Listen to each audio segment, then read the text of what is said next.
Suivez-nous, qu'est-ce que je raconte moi?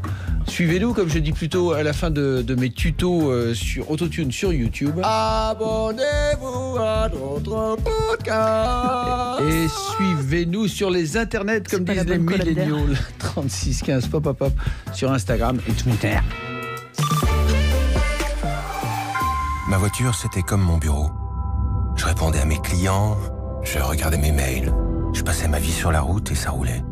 Sauf qu'un jour, quelqu'un a freiné devant moi. Je regardais mon portable et j'ai pas eu le temps de réagir. Aujourd'hui, mon corps ne me permet plus de travailler. Ma femme a arrêté tout ce qui lui tenait à cœur, pour moi. Elle tient le coup, mais pour combien de temps? Quand vous regardez votre téléphone, qui regarde la route? Sécurité routière.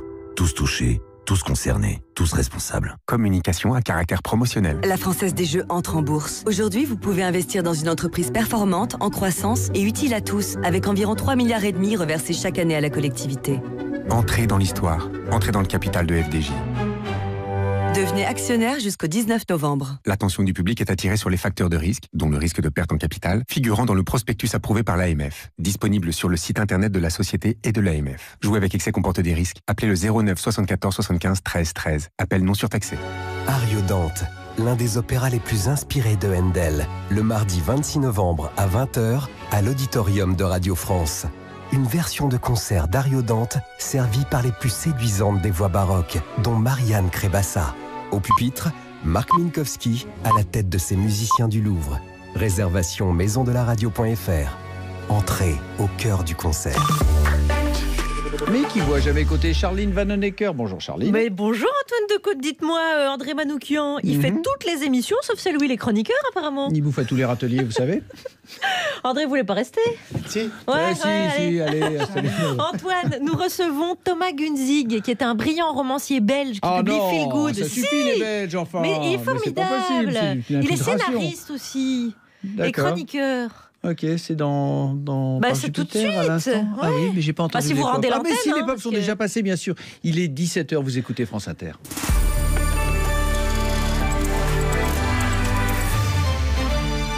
Les infos, Estelle Schmitt. Christophe Castaner attendu dans un peu plus d'1 heure au Teil en Ardèche. Il doit rencontrer des habitants sinistrés après le séisme d'hier. Tout à l'heure, devant les députés, le ministre de l'Intérieur a promis la mobilisation totale de l'État dans le processus de reconstruction. Christophe Castaner était interrogé par Hervé Solignac, député socialiste du département de l'Ardèche, lors des questions au gouvernement. Alors que plus de 200 bâtiments sont fissurés ou endommagés au Teil, la préfète de l'Ardèche, elle assure que tous les habitants qui n'ont pas pu regagner leur habitation pour des raisons de sécurité seront relogés d'ici demain soir. En attendant, l'accueil dans des gymnases est reconduit ce soir, mais pas seulement, explique le maire du Teil, Olivier Peverelli. Nous travaillons avec les différents services à des solutions d'hébergement, des hébergements temporaires et puis de longue durée parce qu'on sait très bien qu'il y a des dégâts qui sont très importants. J'ai visité des logements entre hier et aujourd'hui et qui sont dans des états où il faudra plusieurs mois de travaux pour certains. Donc il va falloir trouver des solutions sur le Teil pour ceux qui veulent rester au Teil et puis sur d'autres communes pour ceux qui auront envie. Là, moi, je salue tous les collègues maires qui m'ont contacté depuis hier pour faire des propositions de logement. Tous les habitants qui naturellement aussi nous ont dit j'ai une chambre, j'ai un petit studio, je le mets à disposition. Donc il y a cette chaîne de solidarité qui s'est installée et qu'il faut souligner parce que c'est important. On n'est pas surpris parce qu'on sait aussi que ça fonctionne comme ça par chez nous. Dès qu'il y a des événements un peu inhabituels, les gens sont prêts à filer un coup de main. Et en début d'après-midi, un léger séisme ressenti cette fois à Strasbourg. Des murs ont tremblé, magnitude 3,3 sur l'échelle ouverte de Richter, mais pas de gros dégâts. Toujours à Strasbourg, un homme de 58 ans mis en examen ce soir pour meurtre sur conjoint est placé en détention. Il est soupçonné d'avoir mortellement poignardé sa compagne de 40 ans dimanche à Oberhofen-sur-Moder. 131e féminicide depuis le début de l'année selon plusieurs collectifs. Un amphithéâtre de la fac de droit de Lille envahi envahi cet après-midi par des manifestants qui protestaient contre la précarité des étudiants. Après le geste d'un étudiant de 22 ans vendredi à Lyon, il s'est gravement brûlé après s'être immolé. Des rassemblements de soutien partout en France aujourd'hui. Et à Lille, la conférence que devait tenir justement François Hollande à la fac de droit a dû être annulée. Plus d'1 tonne de drogue désormais récupérée ces dernières semaines sur la côte atlantique. Un nouveau bilan, sans doute toujours provisoire, dévoilé par le procureur de la République de Rennes. L'Union européenne appelle depuis ce matin à la désescalade entre Israël et Gaza, mais cela n'en prend pas le chemin pour le moment. Plusieurs frappes israéliennes depuis tôt ce matin, un haut commandant du djihad islamique tué, ainsi que 4 Palestiniens selon les autorités à Gaza, et des tirs de roquettes depuis la bande de Gaza en guise de réponse. Les précisions à Tel Aviv de notre correspondant Frédéric Mettezo. Une image tourne en boucle à la télévision israélienne, celle d'une roquette qui tombe à un carrefour pile entre 2 véhicules en circulation à Gan Yavne dans le sud-ouest d'Israël. Personne n'a été blessé ni touché. Une usine chimique a également été endommagée à Sderot, toujours en lisière de la bande de Gaza. Les sirènes ont retenti dans ces localités habituées aux tirs de roquettes, mais aussi à Tel Aviv, la grande métropole à 70 km au nord de Gaza. Aujourd'hui, près de 150 projectiles ont déjà été tirés, dont l'essentiel intercepté par le bouclier de missiles antimissiles. Des centaines d'Israéliens ont reçu un appel de l'armée leur demandant à se tenir prêts. Au plus proche de la bande de Gaza, les gens sont dans les abris. 1 million d'enfants et de jeunes doivent rester à la maison, tout comme les salariés des secteurs non urgents. À Tel Aviv, seuls les gens qui ont un abri à leur travail peuvent y aller. Jérusalem, Frédéric Mettezo, France Inter. Et Israël qui rejette fermement la décision européenne sur l'étiquetage colonie israélienne. Ce matin, en effet, la Cour de justice de l'Union européenne a décidé que les denrées alimentaires originaires des territoires occupés par Israël devront désormais porter la mention de leur territoire d'origine et, le cas échéant, préciser qu'elles proviennent d'une colonie israélienne. Les Palestiniens se réjouissent. On y revient dans le journal de 18h d'Inter. Jimmy Carter opéré au crâne aujourd'hui, pas de complications, ce qu'indique un communiqué ce soir. L'ancien président des États-Unis hospitalisé à Atlanta, il est âgé de 95 ans. Le tapis rouge est déroulé pour une cérémonie d'ouverture prévue ce soir à 20h. Le festival de Cannes 1939, c'est à Orléans que ça se passe, pour vivre 80 ans plus tard, ce qui aurait dû être la première édition du Festival international du film de Cannes, voulu, imaginé par l'ancien ministre du Front populaire Jean Zay, mais qui n'a pas eu lieu évidemment pour cause de Seconde Guerre mondiale. Christophe Dupuis. Le 1er septembre 1939, les troupes allemandes envahissent la Pologne. Le bruit des bottes de la Wehrmacht à raison du premier festival de Cannes. La sélection d'une trentaine de films et la venue de stars américaines sur la croisette tombe à l'eau. En 1942, dans Souvenirs et solitude, Jean Zay écrit « Notre festival aurait fait de la France, chaque année, le centre mondial du cinéma ». Imaginé par le ministre orléanais de l'Éducation et des Beaux-Arts, Cannes est destiné notamment à contrecarrer la Mostra de Venise, festival alors à la solde de la propagande fasciste. Un acte de résistance pour ce passionné de cinéma. Elle m'a rappelé l'une de ses filles, Hélène Moucharzé. Il adorait le cinéma. À chaque fois qu'il avait 5 minutes, il téléphonait à ma mère pour lui dire « Prépare-toi, on va aller au cinéma. Je n'ai pas beaucoup de temps, mais on va voir ce film-là. » Mais aussi la conscience que l'image et le cinéma, et ça, les nazis l'avaient très bien compris, que c'était un moyen de propagande fantastique.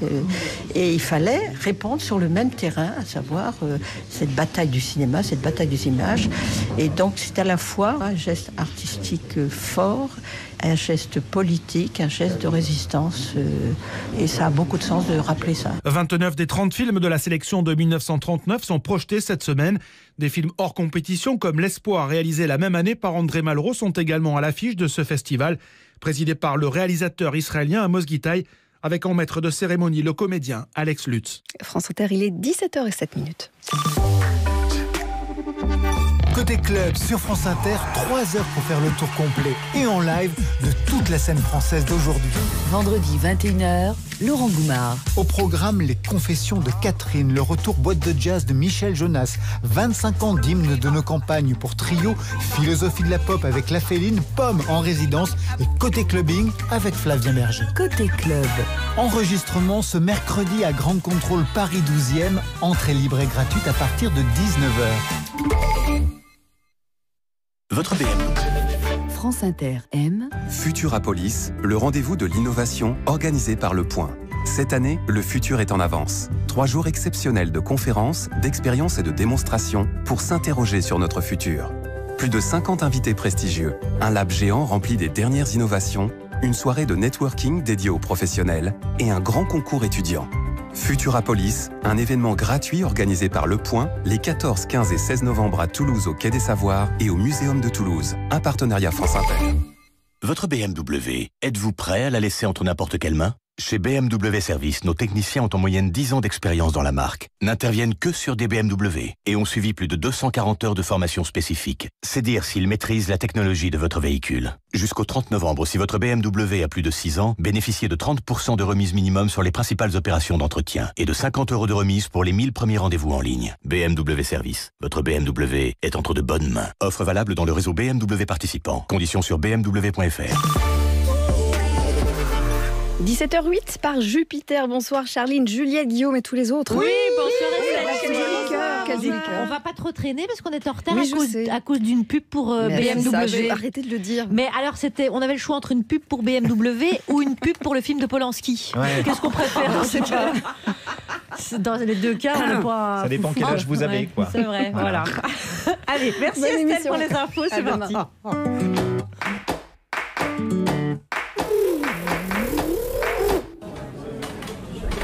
10h30 à la cafétéria de Radio France. Et moi je te dis qu'on peut tout faire dans la vie, Juliette. Moi demain, si je veux, je deviens boulanger, tu vois. Mais c'est faux, regarde-moi. Je suis à moitié comédienne, à moitié chroniqueuse, à moitié présentatrice, à moitié écrivaine. Eh ben t'as 4 moitiés, c'est 2 fois plus que la moyenne. Attends, c'est génial, Juliette. Et toi, t'es pas un peu à moitié tête de con? Mais si, mais tout en étant très intelligent, c'est ça qui est bien, tout est compatible. Et moi demain, si je veux, je deviens chirurgien esthétique, tu vois. Ouais, c'est ça. Puis moi, comme ça, je deviens une moitié de Kim Kardashian. Super. 14h15 dans le bureau de Parc Jupiter. Tiens, Charline, ton café allongé. Merci. T'as tellement raison.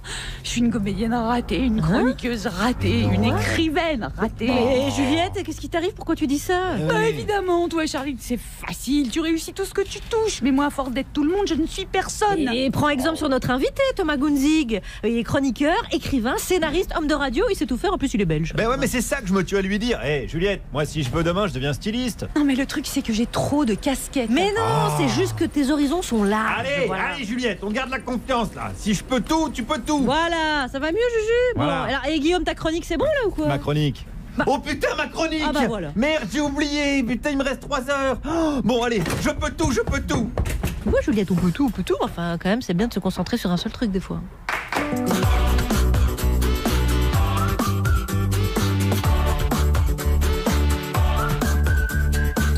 Bonjour la France Inter et bienvenue dans la start-up radiophonique dont voici la devise du jour. La nuit, tous les chats sont gris. Et voici les 3 sujets frais du jour. Le compteur de l'actualité affiche 1 an de gilets jaunes. Au bout de 52 samedis, quelles conclusions tirent nos dirigeants? Moi, comme je dis toujours, si t'as pas un peignoir et des mules à 50 ans, t'as pas réussi ta vie. La Belgique vit sans gouvernement depuis 6 mois. Mais c'est un État fédéral et la Flandre, elle, a un gouvernement et elle s'en rend bien compte. Les nationalistes au pouvoir ont décidé de diminuer de 60% le budget alloué à la culture. Dans ce contexte, quel dialogue peut se mettre en place entre le pouvoir et l'artiste? Un saltimbanque, voilà ce que tu es, un jongleur, un marionnettiste, un paradis. Et toi, qu'est-ce que C'est la rengaine de notre époque. Maintenant, on ne peut plus rien dire. Sous-texte, c'était mieux avant. La faute à qui? Aux millénials, cette génération, qui préfère au droit de tout dire le devoir de bien dire. Et c'est quoi bien dire? Oh, c'est beaucoup de choses. C'est par exemple, pas ça. Vous êtes un déplorable vendeur, M. Ben Simon. Ouais, tu as rappelé, c'est un saliope. Oh, c'était une autre époque. Et nous devons donc le casting, vous l'avez entendu, à Juliette Arnaud.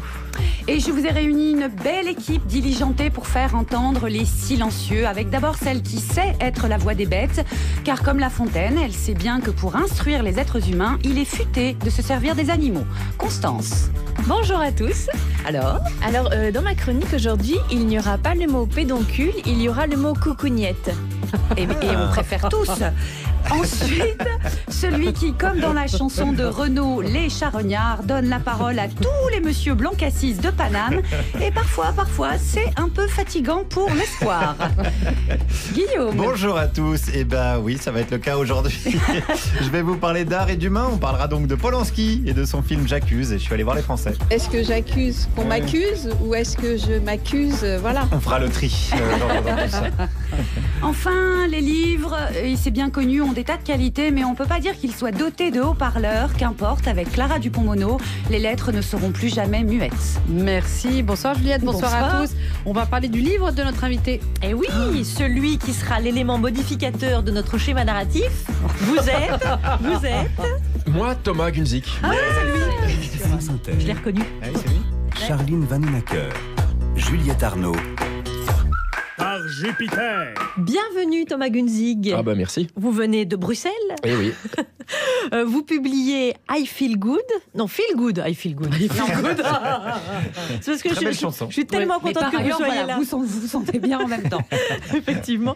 On a expliqué dans le petit sketch de début que vous aviez plusieurs casquettes. Vous êtes aussi scénariste. Vous avez scénarisé le Blake et Mortimer de Skeuten qu'on avait reçu récemment. Vous avez aussi scénarisé un film dont on utilise beaucoup d'extraits dans cette émission, le Tout Nouveau Testament de Jaco van der Maal, avec Benoît Poelvoort qui joue Dieu. Absolument. On vous connaît aussi, Alex et moi en tout cas, comme chroniqueur sur la RTBF. Vous faites l'équivalent de la chronique de la fin de matinale. Oui, sur voilà, France Inter, c'est ça, voilà. une fois par semaine seulement. On a dressé un petit portrait assez sommaire de Thomas Gunzig. Et vous avez la chance aujourd'hui, Thomas, d'avoir nos deux chroniqueuses littéraires, Juliette Arnaud, Clara Dupont-Mono. Alors, je vous laisse y aller pour un roman qu'on a beaucoup aimé. Oui, on a beaucoup aimé toutes les trois, qui s'appellent Feel Good. Et l'argument de Feel Good, elle est suivant. Alice, mère, célibataire, chômeuse et de 45 ans, est une héroïne. Vous allez me dire comme ça, c'est une prouesse majeure, mais c'est vrai, on s'attache à chacune de ses péripéties. Oui, les siennes à elle, parce qu'à un moment donné, Alice va cesser d'encaisser et elle va rendre les coups. Alors c'est vrai, de manière parfois un petit peu désordonnée. Bon, comme enlever des enfants qui sont pas les bons, parce que Alice, elle en a plein le dos de vivre, et je vous cite tout juste, elle en a plein le dos d'entendre les conseils des magazines qu'on n'a pas les moyens de suivre, qu'ils aillent tous se faire foutre, dit-elle souvent. C'est l'histoire d'une rébellion avec l'aide d'un écrivain qui ne vend pas de livres, mais pourtant ces deux-là vont se rebeller. Le propos qui revient souvent dans la bouche d'Alice avant qu'elle pète un câble, c'est qu'ils aillent tous se faire foudre. Tom, l'écrivain, il dit à un moment, enfin vous dites de lui, s'il était heureux, c'était parce que pour la première fois de sa vie, ayant accepté son absence de génie, il se sentait complètement libre. Alors ma question, la première sera, est-ce que vous êtes Alice, qu'ils aillent tous se faire foutre, ou Tom, ou les deux? Ah bah je suis les deux forcément. Alors à la fois je suis Alice quand du matin au soir on subit les injonctions brutales et violentes des réseaux sociaux, faites ceci, ne faites pas cela, arrêtez absolument ceci, mais commencez cela, et que c'est souvent des injonctions totalement contradictoires, donc qui ne vous permettent pas d'être heureux ou tout simplement joyeux dans ce monde de brut. Et puis évidemment je suis Tom, c'est-à-dire cet écrivain moyen qui écrit depuis très très longtemps maintenant, depuis maintenant mes 23 ans. Et puis qui ne vend pas des masses de livres, et donc se pose forcément, comme pour Tom, à un moment, la question du talent. Au fond, si personne ou si peu de gens achètent mes livres, c'est peut-être parce qu'ils sont mauvais. Et voilà, c'est drôle ce que je vous raconte. Non, en tout cas, c'est vrai que c'est ce qu'on sent quand on vous lit, et c'est ce qui permet aussi d'être extrêmément attaché et à Alice et à Tom, alors que Tom, il a des problèmes d'érection, alors que Alice, elle a... Non, ici, il y a des problèmes de nervosité. L'érection est quand même, c'est vite résolu. C'est vrai que c'est souvent ça qu'on dit. Mais c'est vrai que ça va se résoudre, mais on ne dit pas avec qui. Voilà. Vos deux personnages, ils sont dans une situation d'échec assez dramatique quand même. C'est écrit très drôle, hein. On s'est bien marré quand même à lire, c'est très très très amusant. Et en même temps, vous décrivez quelque chose d'assez tragique. Et on lit la force des gens qui n'ont plus rien à perdre en fait. Puisque Tom et Alice sont tellement dans la mouise qu'en fait à un moment ils tentent quelque chose, mais il a fallu qu'ils perdent tout pour prendre le risque. Est-ce que du coup, votre idée, c'est qu'il faut être complètement loser à un moment, d'avoir plus rien à perdre, pour enfin tenter d'être winner?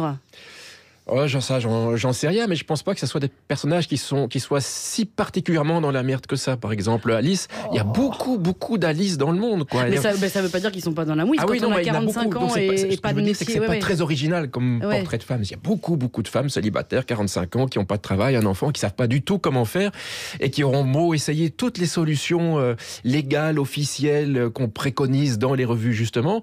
Il y a quand même pas de solution. Donc Alice va juste trouver une solution hors du cadre légal et officiel. essentiel. Et pour Tom, Tom, il y a beaucoup d'auteurs. Sur les 561 auteurs de la rentrée, on en parle de 10-15, mais il en reste quand même un énorme paquet qui sont des auteurs moyens, qui seront comme Tom dans les salons du livre et personne ne leur demandera rien, qui seront sur aucune sélection de prix, qui seront dans aucun média et qui auront passé 2 ans de leur vie à écrire un livre que peu de gens liront. Alors qu'il peut être de grande qualité, ce livre. Bien sûr. Oui. Et donc, un regard extrêmement mordant sur le milieu littéraire.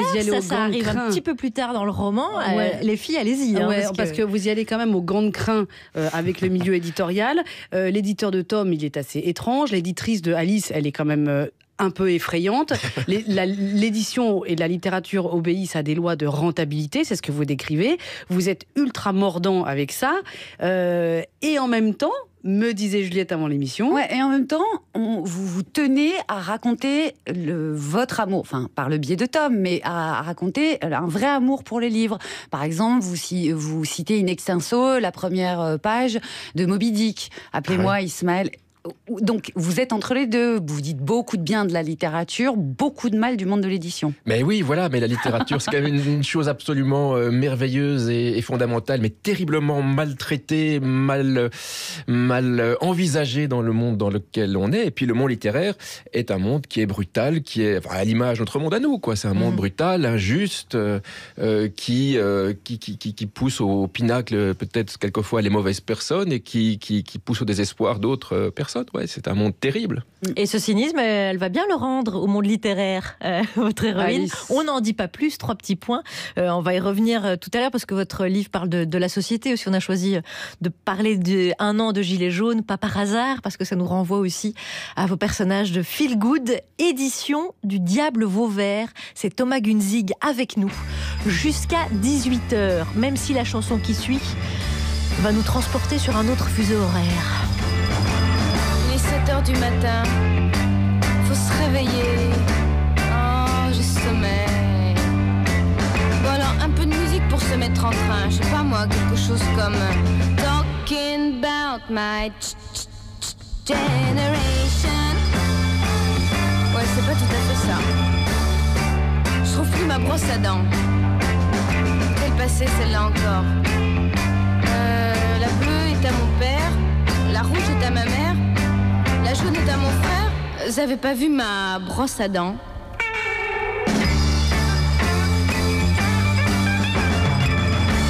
Tiens, on est lundi aujourd'hui.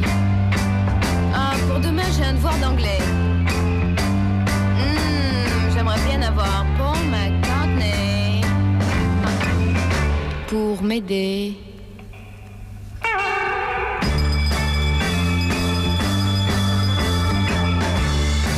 Mettre un 10 pour embêter les voisins qui roupillent toute la journée. Quelque chose comme un bon Elvis Presley. Oh mais c'est vrai, celui-là il en est resté.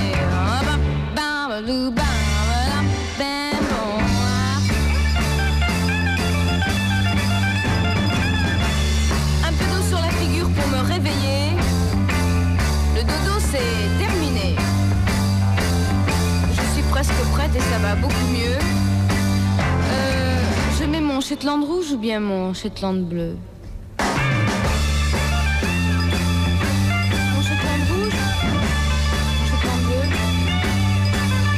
Mon Shetland bleu? Mon Shetland rouge? Mon Shetland bleu?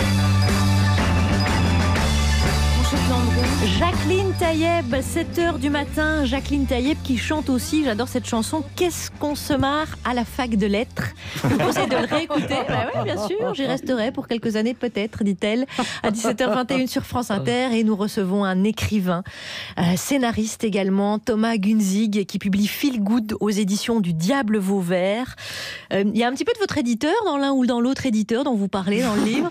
Alors, l'éditeur de Tom est un éditeur qui vient du Sud, et mon éditeur vient de Camargue. Oui, c'est l'Arbre Pâle, c'est ça, dans les éditions de l'Arbre Pâle. Pour ça, je me disais, il y avait sans doute un petit peu d'inspiration de ce côté-là. Et il ne vous en veut pas, tout va bien. Non, on s'aime beaucoup. Thomas Gunzig avec nous. Et pour l'entourer, Juliette. Il y a Constance qui ne parlera pas de pédoncule, Clara Monod qui peut-être parlera de pédoncule, Clara Dupont-Moretti, excusez-moi, et Guillaume Meurice. Et l'information, bien sûr.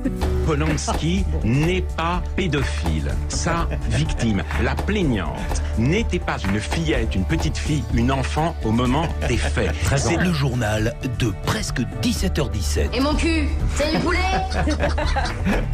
Et on commence par les titres. Oui, dans Eh ce journal, on fera un point sur la cagnotte Balkany. Ouh là là là là, planquez votre portefeuille. On parlera aussi de la nouvelle affaire Polanski. Oh là là là là, planquez vos gamines prépubères. Oui, et enfin, on parlera de Nordal Lelandais. Oh là là, planquez vos organes vitaux. Et on commence avec l'actualité politique. Oui, ce matin, Valérie Pécresse s'était invitée dans la matinale de France Inter et elle a déclaré ceci. Un homme qui dit une bêtise, c'est une bourde. Une femme qui dit une bêtise, c'est une gourde. Gourde. Vous l'avez ? C'est excellent. Gourde, vous C'est l'avez ? excellent, Valoche, le mélange de Simone de Beauvoir et de Raymond DeVos. Oui, en tout cas, elle a raison, car c'est vrai qu'une femme qui dit une bêtise, c'est totalement différent. Rappelez-vous, Valoche, 2015. Moi, je veux une région propre, et rien de tel qu'une femme pour faire le ménage. Ok, Éric Zemmour. Allez, on continue. Alcool toujours. Ouais. La cagnotte lancée par les soutiens de Patrick Balkany a permis de récolter près de 50 000 €, soit 10 fois moins que la caution. Quelle ingratitude. Hein. On ne dira jamais assez que la vie d'un honnête homme n'a pas de prix. Et pour tout le reste, il y a Eurocard, Mastercard. Selon la garde des Sceaux, Nicole Belloubet, l'Élysée va accueillir des personnes condamnées à des travaux d'intérêt général. Et finalement, Marine Le Pen pourrait arriver à l'Élysée plus vite qu'elle ne le pensait. L'Observatoire des violences faites aux femmes a publié une étude sur la prostitution des mineurs et constate qu'il s'agit d'un phénomène en pleine expansion. Roman Polanski s'est dit scandalisé. Hein ? Mais vous êtes sûr de ça ? Oui, non, il s'est dit scandalisé de devoir payer pour coucher avec des mineurs. Désolé, j'avais pas lu jusqu'au bout. D'accord, ok, très bien. Alors, séisme dans le sud-est, EDF stoppe 3 réacteurs nucléaires pour un audit des installations. Une idée de destination week-end où Sibeth Ndiaye pourra emmener ses enfants. Au Cambodge, des fouilles ont mis au jour un corps et une tête de Bouddha. Alors cette fois, Nordal Lelandais a un alibi. On a vérifié.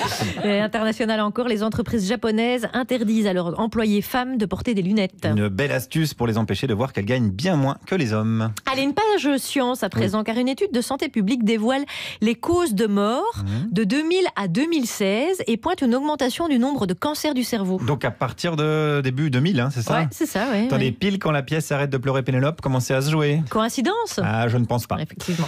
Sport toujours, tennis. Julien Beneteau, capitaine de l'équipe de France qui a remporté la Fed Cup, s'est cassé le pied en fêtant la victoire. Ah là là là là, même quand ils jouent pas, ils ont la loose, hein, les tennismen français. On dirait des footballeurs belges. Quoi ? Non, rien, j'ai rien dit. On enchaîne.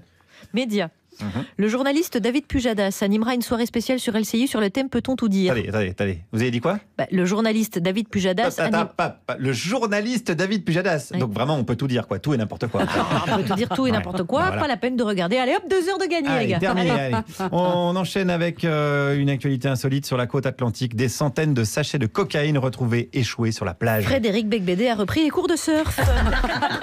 17h25, parce qu'il n'y a pas que du vin blanc chez les éditeurs. Dans Feel Good, ils carburent au vin blanc. Bon, il y en a d'autres. C'est en ce moment sur la côte atlantique. Il faut de tout. Il faut de tout, bien sûr. La diversité. 7h25 sur France Inter. L'écrivain Thomas Gunzig avec nous. On va aborder ce premier sujet. Voilà déjà un an que sont apparus les Gilets jaunes. L'INA, l'Institut national d'audiovisuel, nous dit aujourd'hui que la couverture médiatique est sans précédent pour un mouvement social. 20% des JT ont été consacrés aux manifs du samedi pendant 5 mois. Et sur les chaînes d'infos en continu, on a compté jusqu'à 14 heures d'infos fluo sur la journée. Et ouais, putain, un an, on dirait. Hein. Le temps passé, beaucoup de choses ont changé. Qui aurait pu s'imaginer que le temps serait si vite écoulé? On fait le bilan, calmement, on se remémore en chaque instant. Parler des histoires d'avant comme si on avait 50 ans. On fait le bilan calmement, les nègres marrons. Un titre sorti en l'an 2000. Thomas Gunzig, vous qui vivez en Belgique et qui regardez de près aussi la France, comme tous les Belges francophones en tout cas, si vous deviez raconter un an de gilet jaune à un ami qui sort de sa grotte, vous dressez quel tableau, vous de Bruxelles? En commençant par Il était une fois. Il était une fois des gens bien malheureux et qui en avaient vraiment gros sur la patate, et on peut les comprendre. Ils se sont un peu énervés pendant un an. On a cru que quelque chose allait changer, puis finalement rien. Donc rien n'a changé. Beaucoup. On avait commencé par Il était une fois. Ce serait bien de retomber sur ses pattes. Et finalement, le président est président, la présidente est femme du président, et les gilets jaunes sont retournés bosser. Ceux qui n'ont pas de boulot ne bossent pas. Voilà. Donc, c'est bien résumé. On voit bien que c'est sympa ce qu'on te fait. Il y a eu quelques manifestations de gilets jaunes en Belgique, mais ça n'a pas vraiment pris. Pourquoi? Quelle serait la différence d'après vous? Alors ça, je sais pas, mais c'est généralement les boutures de trucs français dans les pays étrangers, en particulier la Belgique, ça marche pas trop. On a d'autres styles. Peut-être que la violence de l'État est moins importante en Belgique, vu qu'il y a moins d'État. Il y a un État plus bizarre, plus mou, moins présent. L'autorité s'incarne peu en Belgique. Alors qu'en France, elle est là. Vous avez encore vos histoires avec vos rois, tout ça. En Belgique, pas. Donc on ne sait pas très bien contre qui manifester. Tout est beaucoup plus diffus. Donc forcément, il y a moins de gilets jaunes. Et c'est vrai que l'équivalent du préfet de police de Paris pour Bruxelles est un commissaire qui dit bon, les gens qui veulent se faire arrêter pacifiquement se mettent dans cette file. Bon, les autres.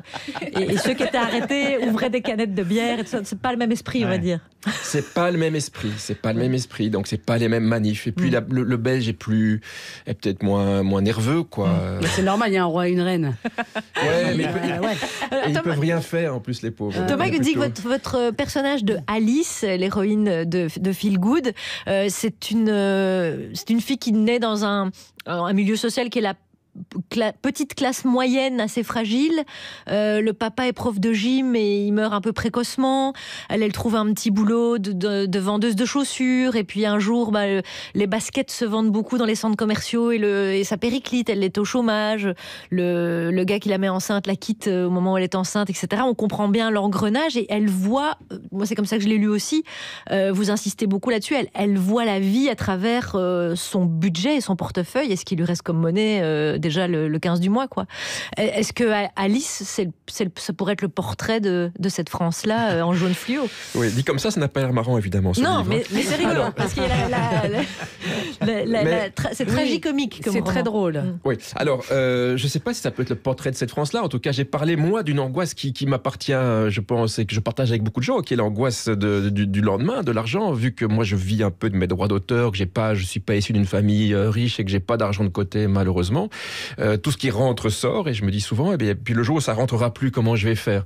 Donc j'ai comme Alice et comme beaucoup de monde un tout petit peu peur du lendemain. Et oui, effectivement, il n'y a pas si longtemps que ça, il y a eu un petit bug dans les revenus que j'avais. Je vais recevoir l'argent, j'ai pas reçu, je devais payer mes impôts. Et effectivement, comme Alice, j'ai commencé un peu à compter. Voilà, ces pâtes-là, elles sont moins chères et il faut faire le plein d'essence, c'est 50 balles. Et comment on va faire, etc., etc. Ouais. Ce qui est intéressant avec le manque d'argent, c'est que c'est quelque chose qui occupe tout l'espace de l'esprit quand il n'y en a plus.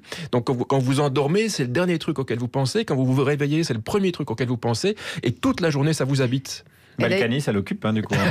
Juliette. Et d'ailleurs, parfois, on en vient à penser à des choses folles quand on s'en sort plus. Et dans votre livre, il y a une scène démente où Alice, ne trouvant plus aucune solution, elle a 2 gamins à nourrir, elle s'en sort plus du tout. Elle va voir une de ses amies d'enfance, une de ses camarades de classe, qui elle était une fille de riche, dans une grande maison, avec un poney au fond du jardin. On peut dire. Cette jeune fille, Séverine, s'est mariée avec un mec riche, donc voilà, elle est toujours très riche et elle va la voir. Et votre héroïne Alice carrément lui dit, elle lui demande même pas un prêt, elle lui dit: est-ce que tu peux me donner de l'argent que je pourrais jamais te rendre?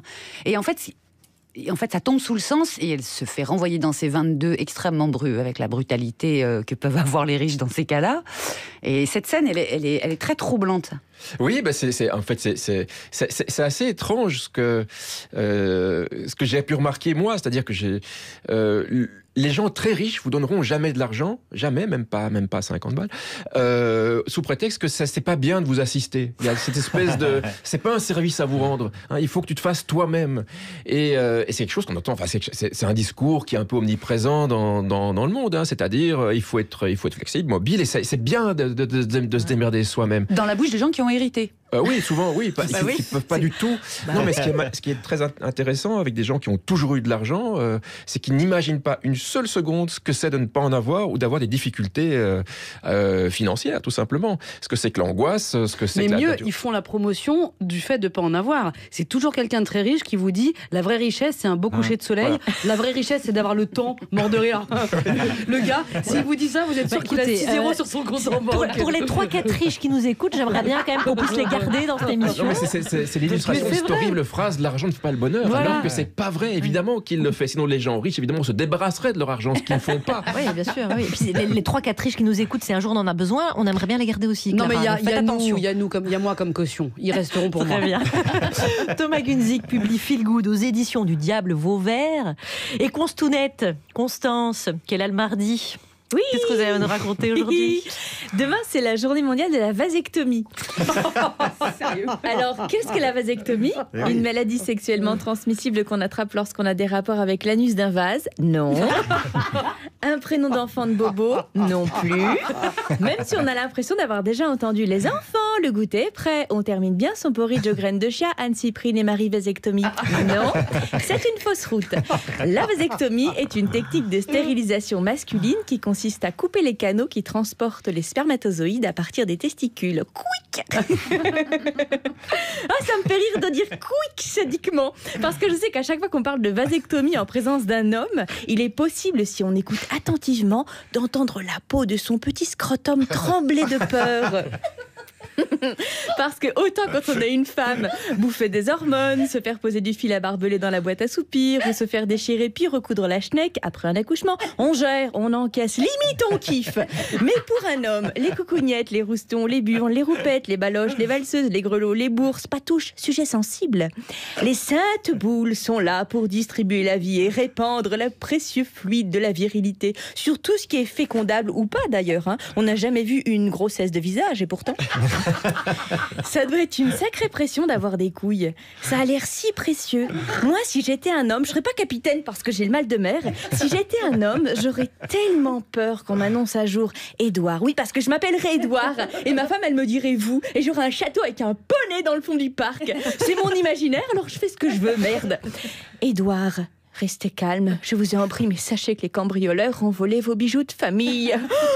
Oh non, Marie-Louise, c'est affreux, appelons vite la GAN. La GAN. C'est une assurance. Non seulement ça a l'air incroyablement précieux, les bouliches, mais en plus je crois que c'est très puissant. Ce serait apparemment la source de la force et de la puissance des hommes. C'est scientifiquement prouvé que les muscles sont directement irrigués en foutre. Tout comme le courage, d'ailleurs, ce serait un canal qui va des couilles jusqu'au cerveau pour fabriquer du sang-froid et l'hormone qui donne le sens de l'orientation et la technique pour faire des créneaux. Vous comprenez pourquoi c'est important de ne pas trafiquer les roubignoles? Ça pourrait entraîner trop de dysfonctionnements graves au sein de la société. On peut pas rigoler avec ça, alors qu'un utérus, c'est une espèce de grotte vague avec des ovaires. Enfin, je dis éventuellement parce que comme c'est à l'intérieur, on ne sait pas vraiment si ça existe. C'est peut-être des inventions de bonnes femmes féministes hystériques pour se faire remarquer et casser les couilles. Et gna gna gna, la charge mentale de la contraception et blablabla, que je me paye un petit EVG de confort parce que ça me détend. Et ouin ouin ouin, on est trop nombreux sur la Terre et si on continue à se reproduire comme ça, on va crever. En tout cas, ce que je sais, c'est que jamais on dit que le monde part en vagin. On dit que le monde part en couille. Et bim. Constance, et vous êtes en forme et pourquoi êtes-vous en forme? Parce que nous sommes mardi. Et qu'est-ce que vous faites le mardi soir? Vous êtes au théâtre des Deux Ânes. Mais oui, c'est vrai. Vous aviez oublié, c'est ce soir. Mais non, mais c'est quand vous me dites, ça me donne envie encore plus d'y aller. Pot pourri, il reste quelques dates, précipitez-vous parce qu'elle est folle comme ça sur scène aussi. Oui. Oui. It's the music that we choose. It's the music that we choose. It's the music that we choose. It's the music that we choose. It's the music that we choose. It's the music that we choose. It's the music that we choose.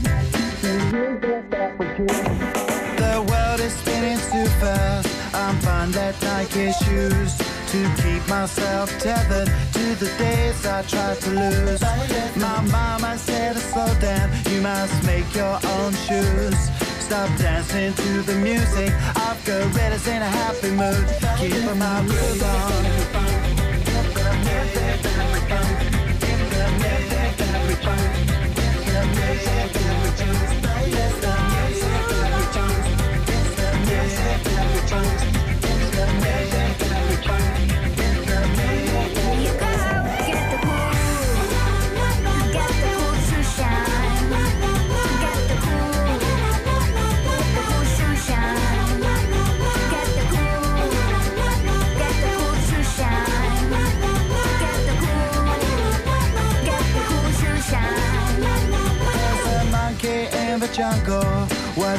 a fake betrayal. Caught up in the conflict between his brain and his tail. And if time's elimination, then we got nothing to lose. Please repeat the message, it's the music that we choose. Keep on our groove on.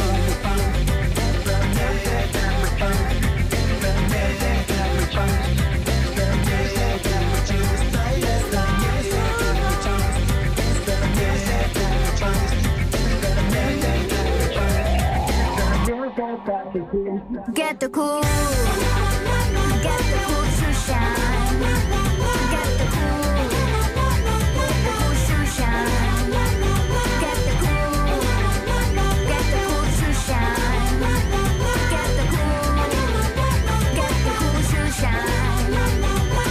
Hey to the bump, hey to the bump, hey to the bump, hey to the bump.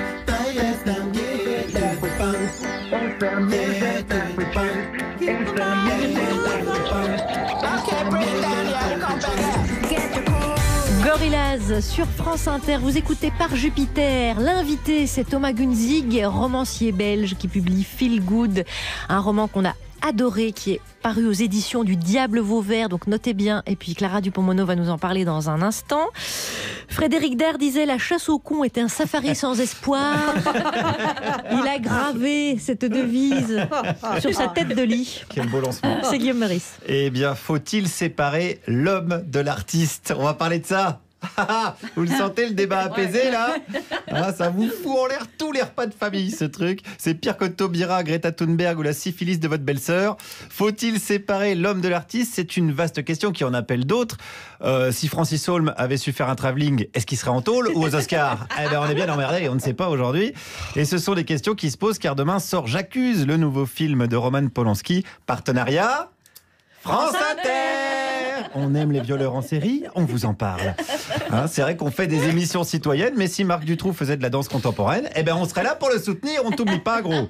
La culture avant tout, et le fameux en même temps. On fait des émissions écolo, et en même temps de la pub pour BM, on fait des émissions sur la méditation, et en même temps on invite Daniel Cohn-Bendit, qui lui en plus faisait la promo de la pédophilie il y a quelques années à la télé. Vous voyez, la boucle est bouclée, comme on dit dans Autofellation Magazine. C'est ça, je dirais, l'esprit inter. Mais qu'en pense le public? Je suis allé le voir ce matin dans les rues. Et puisqu'on parle d'hommes et d'artistes, commençons par le cas Patrick Bruel. Il s'est expliqué. C'était pendant la canicule, il faisait très chaud. Et c'est vrai qu'en mettant des... C'est vrai, moi qui fais des massages aussi, c'est vrai que quand on est nu, c'est mieux, je veux dire, voilà. Il supportait pas son slip. Voilà. Voilà, alors là, doit-on séparer l'artiste de son slip? Alors ça, c'est encore une autre question. Qui a le droit, sans slip, de sauter sur des masseuses? Voilà, il y a plein de questions comme ça intéressantes. Le prochain album de Patrick Bruel s'appellera-t-il Place des glands hommes? On ne sait pas, voilà, plein de questions. Autre question, est-ce que cette dame ira voir le film de Polanski? Est-ce que j'irai le voir? Oui, mais... Oui, mais... Oui, mais, voilà, oui, mais... C'est-à-dire, voilà. Vous allez rentrer dans la salle avec... Alors non, j'irai peut-être pas le voir au cinéma. S'il passe à la télé, j'irai le voir, j'aurai moins l'impression de cautionner, peut-être. Vous allez regarder le dos tourner à la télé? Non. Non, mais je préfère demander parce que là, en ce moment, qu'il faut un peu du moonwalk, notamment pour la promo. Jean Dujardin, par exemple, clairement, il avance à reculons. On l'a vu, gros moonwalk, quand il est venu à la matinale, il a niqué toute la moquette, tellement il avance à reculons. S'il pouvait faire la promo de manière anonyme, complètement floutée, Jean Dujardin, il le ferait. Louis Garrel, pareil, il fait bien de faire de la pub pour du parfum, parce que ça pue un petit peu cette histoire. Alors, c'est des questions qui sont pas simples, et j'en ai plein d'autres. Est-ce que vous regarderiez, par exemple, un film fait par Xavier Dupont de Ligonnès? Alors, non. Ah, non. Alors, lui, là, non. Enfin, quoique. C'est un beau film. Je sais pas, c'est... S'il raconte, tout dépend ce qu'il raconte. Et ben voilà, mais oui, mais non, mais c'est vrai, ça compte. Si le gars il fait un tuto sur les terrasses, bon bah on peut regarder. Mais non, mais ça on se dit il y a une expertise quoi. Voilà, le gars connaît le sujet. Bon, s'il fait une comédie familiale, bon, on regarde, mais quand même d'un œil un peu distant. Voilà. Alors c'est pas prévu qu'il fasse une comédie jeudi parce que le service des partenariats à France Inter ils sont au taquet. Vous dit quoi? Bah vas-y, on le prend.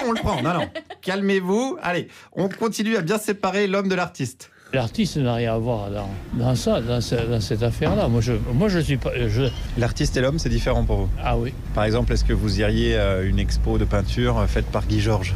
Ah là, c'est autre chose aussi. Ah, il est vache, lui. Dis donc. Il paraît qu'il fait des super peintures. Mais non, mais là... Vous voyez, vous ne séparez pas vraiment l'homme de l'artiste. Non, au final. c'est vrai. C'est vrai, mais c'est dommage parce que Guy Georges, ce sont avant tout ces histoires sentimentales qui lui ont coûté sa carrière. C'était un gars brillant, un super coup de pinceau, Guy Georges. Il voulait peindre au couteau à la base. Mais on lui a dit non, Guy, pose ça délicatement sur le sol. À chaque fois, ça se passe mal. Mais bon, tant pis, c'est une histoire quelque part qui est gâchée par la bien-pensance. Et c'est vrai que par certains aspects, ça rappelle le destin brisé des grands hommes, comme Polanski, dont cette dame m'a parlé. Je sais pas, c'est un peu... pour lui, c'est moche, quoi. Finalement, de se retrouver comme ça, coincé, on ressort des dossiers à chaque fois, c'est pas terrible pour lui. Finalement, ça lui casse aussi l'aura de l'artiste. Vous pensez qu'il est un peu victime de ça ? Oui.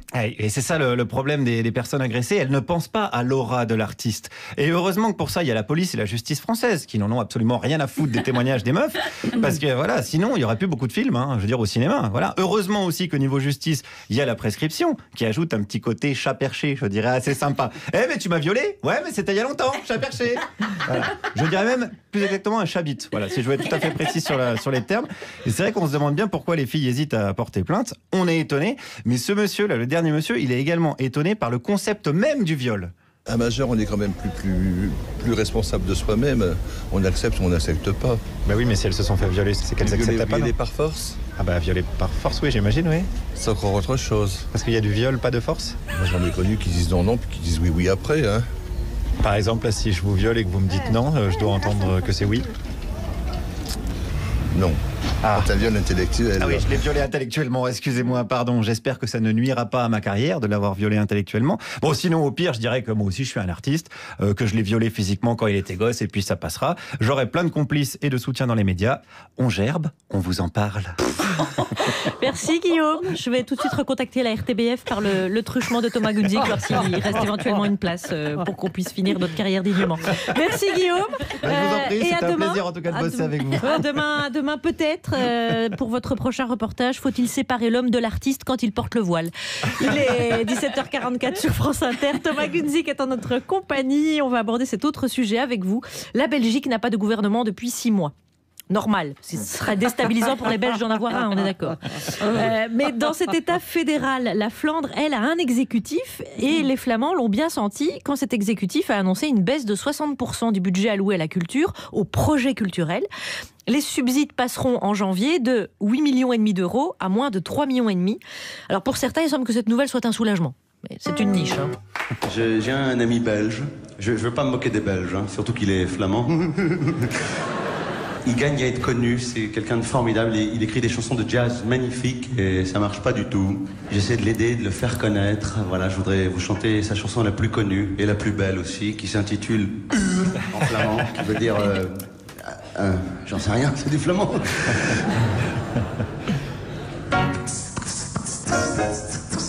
C'est pas du flamand, c'est de la batterie. C'est de la...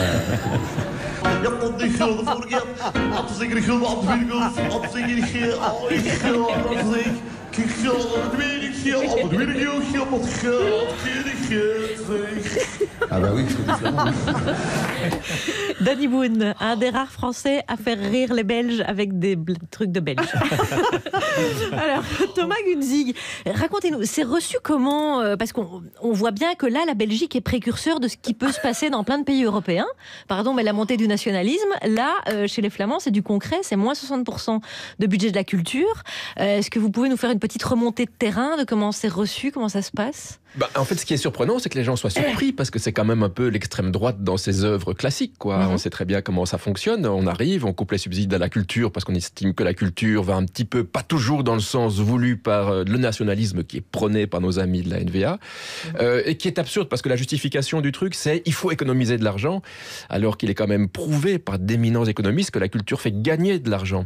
Et donc, ils vont perdre de l'argent. Mais que l'idéologie, là, est beaucoup plus forte que la raison économique, ce qui prouve bien que c'est toujours toujours mauvais calcul de voter pour les nationalistes. Et l'argument qui fait froid dans le dos, c'est celui de votre jambon, c'est ça? Oui, Jambon. Yann Jambon, voilà, qu'on peut traduire par Jean Jambon, qui est le ministre-président du gouvernement flamand et qui a en charge la culture en plus. Et qui a dit des choix plus sélectifs conduiront à un meilleur soutien. C'est ça qui fait peur aussi. C'est l'idée alors déjà du choix sélectif, oui, c'est la pluie mouillée, donc bah oui, c'est a priori non. Mais c'est comme le tri sélectif. Mais c'est l'idée que donc on choisirait.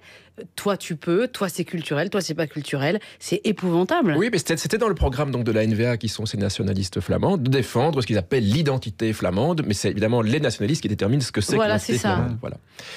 Il y avait une très belle interview à la RTBF ce matin, justement, du directeur du KVS, qui est un très beau théâtre flamand à Bruxelles, et qui se désolait évidemment, qui mettait en garde les Flamands, la Belgique et tout le monde peut-être contre ce genre de conneries. Et qui dit, notamment dans Le Soir, nous étions déjà ratissés jusqu'aux os.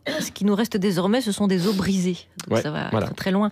Yann Jambon, ce ministre-président donc de la communauté et de la région flamande, il s'occupe aussi de la culture. Est-ce que je me trompe, il était ministre de l'Intérieur aussi avant?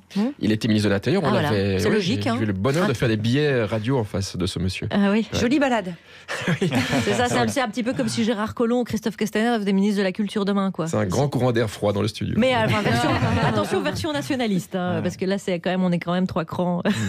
On est bien, on est sur une bonne lancée. Vous sentez, vous êtes bruxellois, donc c'est encore différent. Vous vous sentez malgré tout un peu menacé par ça, ou en étant bruxellois? Oui, d'abord parce qu'on a beaucoup d'amis chez les artistes flamands qui sont des gens fabuleux, formidables, créatifs à mort, qui font plein de choses comme ils peuvent. Et parce que, par voie de ricochet, évidemment, en tant que bruxellois, il y a beaucoup de choses qui se font avec les Flamands, donc il y a beaucoup de choses qui se feront tout simplement plus. Voilà. Oui. Thomas Gunzig, vous publiez un roman intitulé Feel Good aux éditions du Diable Vauvert, et Clara Dune-Pomono nous a proposé il y a quelque temps de le chroniquer. On a dit hop, pas tout de suite, puisqu'on va l'inviter, Thomas Gunzig. Mais oui, c'est vous notre actualité, Thomas. Alors, vous êtes belge. N'ayez crainte, nous comprenons ça ici. Nous sommes très tolérants envers les êtres différents et un tout petit peu barrés. Et la preuve que vous êtes un petit peu barrés comme on aime, c'est que vous avez imaginé une révolte sans mort, sans violence, sans bruit, si bien planquée qu'on ne comprend même pas qu'il y a eu révolte. Alors, c'est un peu le résumé de votre roman. Vous racontez finalement une prise de pouvoir par la douceur. Cette définition, à moi personnellement, elle me parle parce que c'est aussi la définition d'un sport qui est l'équitation, et que ma prof d'équitation me dit souvent qu'avec le cheval, il s'agit de prendre le pouvoir par la douceur. Non, mais c'est vrai. Donc vous êtes un peu un jockey littéraire, Thomas Gunzig, le Guillaume Canet du roman. Vous savez pas que Guillaume Canet fait du cheval? Oui, si. Merci, voilà, donc cette vanne n'atteint personne. Mais moi, je sais peu. On est happé par votre intelligence, voilà. Moi, je serais la Charlotte Casier-Gary de la critique et tout ira bien. Casiraghi. Oui, Casiraghi. Bon, sinon, la vanne marche moins quand c'est pas le bon. Venons-en au fait. Sinon, il y avait un livre ou pas du tout? Comment prend-on le pouvoir avec tact et doigté? C'est ça que vous racontez dans ce livre, mais sans le cynisme de Bel-Ami de Maupassant, sans la cruauté du comte de Monte-Cristo, et surtout sans la moustache de Staline. Et bien d'abord, il faut s'appeler Alice. Donc votre héroïne, elle s'appelle Alice. Elle est vendeuse dans un magasin de chaussures, dans une petite ville. Et toute sa vie, elle a vécu, Juliette le disait, tout juste. Pas pauvre, pas misérable, mais tout juste.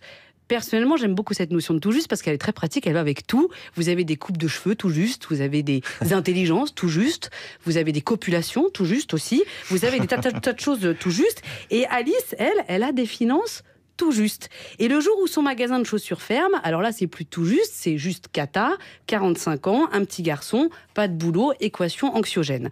Alors elle a une première idée, c'est kidnapper un bébé riche et demander une rançon. Là, première tentative de prise de pouvoir, mais avec violence et assez peu de sens moral. Bon, le résultat, c'est que elle échoue. Personne ne réclame le bébé. Et donc, le résultat, c'est que, voilà, pas de bol. Elle se retrouve avec 2 enfants et elle a toujours une centaine d'euros par mois. Vient l'idée de la révolution futée, indolore, je cite, « On ne va rien voler, mais on aura quand même pris quelque chose qui ne nous appartenait pas, qui va changer nos vies », dit Alice. Et ce qu'elle va prendre, c'est une étiquette d'écrivain. Parce qu'elle va faire un livre qui va se vendre, on appelle ça un feel-good book, un ouvrage censé rendre les gens heureux avec, je cite, de la psychologie à 3 sous, inspiré d'un titre simple, genre suggère Alice, La vie est belle, ou La vie est belle pour les gens qui s'aiment, variante, les amis c'est pour la vie. L'idée, c'est que plus c'est tiède, mieux ça passe, et moins c'est riche, et plus on le devient. Hein. D'ailleurs, ça n'est pas étonnant si Guillaume Meurice est en train d'écrire un livre nommé « Le bonheur est une fleur qu'il faut rempoter chaque jour ». Il a tant de pensions alimentaires non honorées.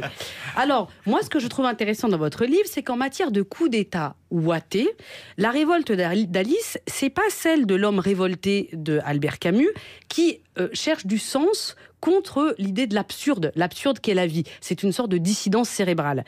La révolte d'Alice, elle n'est pas non plus anonyme, comme le fut Wikileaks, par exemple, autre exemple de rébellion non violente. La révolte d'Alice, elle est poussée par la faim, donc elle reste individuelle, poussée par la nécessité, mais surtout, elle détourne les codes d'un système, ici le système éditorial, elle lui rentre pas dedans, elle l'infiltre et elle le torpille pas de l'intérieur, elle le retourne à son avantage. Parce que la révolte, parfois, c'est ce que vous dites, Thomas, c'est aussi ça. La révolte, c'est se donner le pouvoir de nourrir ses enfants correctement. Je vous redonne les références. Feel Good de Thomas Gunzing est paru au Diable Vauvert. Merci Clara Dupont-Mono, une chronique que vous pouvez réécouter en podcast si toutefois vous l'avez pris en cours et sur franceinter.fr. Thomas Gunzing avec nous, Juliette a choisi un 3e sujet. Oui, parce que le sujet d'inquiétude numéro 1 en France avant Daesh, le climat ou le chômage, c'est les jeunes veulent nous empêcher de rire. Les jeunes sont couverts de progressisme et de repentance. Ils sont les terroristes de la liberté d'expression. Ils sont les indignés perpétuels. Pourtant, c'est agréable de faire taire les gros lourds. Comment s'appelle la ravissante demoiselle, là? Elle s'appelle Sarah. Elle a une douche, Sarah. Elle peut répondre, peut-être. Ouais, elle va répondre. Et toi, tu peux aller me chercher la clé? La clé? Pour fermer ta gueule. Ça va, on discute, on fait rien de mal. On a le droit de dire que t'es jolie, c'est bon. Ouais, c'est ça. Bah, si tu veux te toucher, tu vas sur le net et tu me lâches. Tu peux parler poli. Parle bien, interdit. Parle bien, je vais t'en coller une, moi. Mais vas-y, colle-moi-en une, que j'ai l'ADN de ta race sur moi et je te balance au keuf pour viol sur mineur. Non, elle plaisante, là. No problème, elle se la joue fun. On attend de la famille, on t'a dit. T'as capté ou il faut un SMS de confirmation? Alors Thomas Gunzing, Les 3 frères, le retour, voilà, film des inconnus. Le film des inconnus, c'est un article de Technicar qui donc a intitulé cet article « La génération pardon ». Ils disent que c'est un truc des millénials que de prêcher beaucoup pour le politiquement correct. Et on a pensé à vous parce que, comme moi, vous êtes vieux. Oui, ça, je vous le confirme. Oui, c'est ça. Les pauvres. Oui. Alors, quel effet ça vous fait? Est-ce que vous trouvez, vous, que les millénials, Non, mais en fait, j'en sais rien. J'ai pas remarqué ça. J'ai remarqué, par contre, que les enfants sont souvent chiants avec leurs parents. Ils les reprennent, ils leur donnent des conseils, ils les jugent. Il faut pas faire ceci, il faut pas faire ça. Je crois que ça a toujours été comme ça. Enfin, depuis Platon, on se dit, mais les jeunes ne sont plus aussi bien que ce qu'ils étaient, qu'ils n'arrêtent pas. Voilà. Voilà, je pense qu'on redécouvre, génération après génération, que les jeunes sont quelquefois un peu chiants. Et puis les jeunes deviennent vieux et trouvent que leurs propres jeunes deviennent chiants. Voilà. Logique. C'est le cycle de la vie. Et on a pensé à vous aussi pour ce sujet parce que donc Alice, elle passe son temps juste avant de se rebeller, juste avant de trouver les moyens de sa rébellion, elle passe son temps à dire qu'ils aillent se faire foutre. Et c'est pas une manière de remettre en cause le politiquement correct, c'est de remettre en cause les injonctions. En revanche, Alice, je pense pas qu'elle aimerait tellement qu'on fasse des blagues sur les pauvres et la manière dont les riches parlent d'elle, par exemple. Oui, ben ça c'est effectivement la violence contre laquelle elle s'oppose, c'est la violence, comme vous le dites, des injonctions, c'est-à-dire des modes d'emploi tout faits qu'on reçoit à longueur de journée sur Facebook, dans la presse, sur à la Twitter, télévision, dans la télévision, et qui en fait vous enferme, vous étouffe. Si vous avez le malheur d'avoir, comme moi, des enfants, vous ne pouvez pas leur montrer des écrans avant tel âge, sinon leur cerveau, vous pouvez pas leur parler comme ça. Vous pouvez leur donner à manger ceci, etc., etc. Donc vous vous trouvez complètement enfermé dans toutes sortes de comportements qui sont impossibles à tenir. Donc vous êtes angoissé, donc vous êtes malheureux, donc vous vivez mal. Et qui sont infantilisants. Absolument. Et voilà. Thomas Gunzig, on aimerait bien jouer avec vous, parce que comme vous êtes chroniqueur radio, je suis sûre que vous touchez un peu votre bille en comédie. Alors, on a remarqué que la droite avait besoin de faire exister ses idées. Alors la droite, qu'est-ce qu'elle fait? Elle écrit des livres. Alors, Il y en a ils sont plein, tous plein. mis, voilà, tous les ténors de la droite s'y sont mis. Comment choisir un livre? On a imaginé 2 clients joués par Charline et Guillaume dans une librairie. Vous, Thomas, puisque vous l'avez été, vous serez le libraire qui va les aider à choisir Très un bien, très livre bien, très bien. de droite. Mais vas-y, demande au libraire. Non, toi d'abord. Non, mais j'ose pas, c'est trop la honte. Je peux vous aider? Oui, alors on cherche un livre de... Genre un livre interdit aux enfants, enfin, voyez. Un quoi. livre érotique? Non, alors, pas du tout. Non. Écoute, nous sommes de droite. Ah, et vous n'assumez pas, je comprends. Voilà, on est comme LR, on est complètement perdu, Mais quoi. est-ce que vous auriez un livre à nous conseiller? Je peux vous proposer Contre-pouvoir. Contre-pouvoir? Ah non, c'est pas un peu trop révolutionnaire, Oh là ça? là. Pas du tout, c'est de Gérard Larcher. Quoi? Ah bon? Gérard, il écrit? Ah oui, bah un livre de cuisine sûrement. Oui, je vous accorde que le livre est un peu indigeste. Bon, attends, vous aurez pas quelque chose de plus excitant? Ah, je vous conseille Passion. Alors, non, c'est-à-dire qu'on voudrait plutôt un livre politique. Oui, hein, pas un donc, navet de la collection Harlequin. C'est un ouvrage de Nicolas Sarkozy. Non, écoutez, on vous répète qu'on voudrait un livre politique. Oui, avec des idées, en fait. Ouais. Un livre politique de droite avec des idées. Vous me posez une colle. Ouais. Et celui de Valérie Pécresse. Excellente blague. Quoi, son livre ou ma question? Les deux. Non, mais attendez, qu'est-ce qu'on va devenir, là? Vous aimez le coloriage? Ah bah d'accord, ah bah alors on en est là. Ah alors. non, vous allez nous refourguer une œuvre de Christian Jacob, quoi, c'est ça? Je pensais plutôt à celle d'Alexandre Benalla. Mais il est de droite, Benalla? Bon, si vous voulez absolument un livre de droite, j'ai bien une vieillerie à vous proposer. Jacques Chirac, mais il est mort, hein? Non, c'est Révolution de Macron. Ah oui, pas de doute, oui. Ça, c'est bien la droite, hein, ça on aime, oui. Merci beaucoup Thomas Gunzig. Un plaisir. C'était un plaisir de passer cette heure en votre compagnie. Donc je rappelle que votre roman s'intitule Feel Good, qu'il est paru aux éditions du Diable Vauvert. Tiens, est-ce qu'il est sélectionné dans des prix, des trucs comme ça Dans le prix du style, les amis. Ah, dites Et donc. ça me fait énormément plaisir. Ça c'est chouette. C'est Ouais. quoi le prix du style? Eh ben, C'est en Belgique ou en France? Moi je Alors suis c'est perdue. en France, c'est le prix le plus important de toute la scène littéraire française. Ah, c'est vrai? Oui, on croit que c'est le Goncourt. Non, c'est le prix du style. Ah, c'est super. Alors, on va vous suivre alors. On sort à quand pour les résultats? Je crois que c'est la semaine prochaine. Oh, si dites je l'ai donc. pas, je me suicide. Mais non, on a besoin de vous. On a beaucoup aimé votre roman Feel Good. On vote pour. Merci les amis. Merci Constance, Clara Dupont-Mono. Merci Juliette et Guillaume. À demain, nous recevrons également une écrivaine. Tiens, demain, nous recevons l'écrivaine Fatou Diom. Bah oui, mais je sais pas très bien lire. Je sais même pas du tout. Interruption spéciale. Avec la formule garantie croisée associée du contrat capital des CMMA, au décès d'un des associés, on dispose